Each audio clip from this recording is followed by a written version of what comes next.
Let's look at the next two cards. The Ten of Pentacles, also one of my favorite cards in the deck. This is the financial stability. The year, I have to say, I am a Taurus. I love money.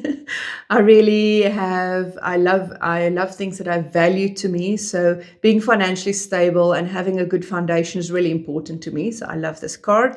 This is also the family legacy and bringing forward what you've done and maybe inheritance to the next generation, together with the Eight of Cups.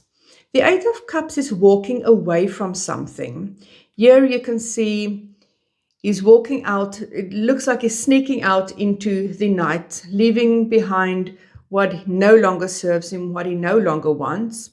So I feel this is being in discernment of what you really want that's going to be bringing you financial stability, something that makes you happy, that you feel you can take forward into the next generation.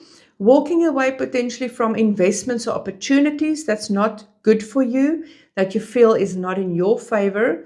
Or sometimes you need to walk away from people, work, or situations that is threatening your happy family, that is threatening your inheritance, that is threatening your stability. So look internally and see, what do you need to walk away from? Even if it is stress, even if it is social media, even if it is anything that is taking away from your financial stability, your family, your inheritance, your legacy.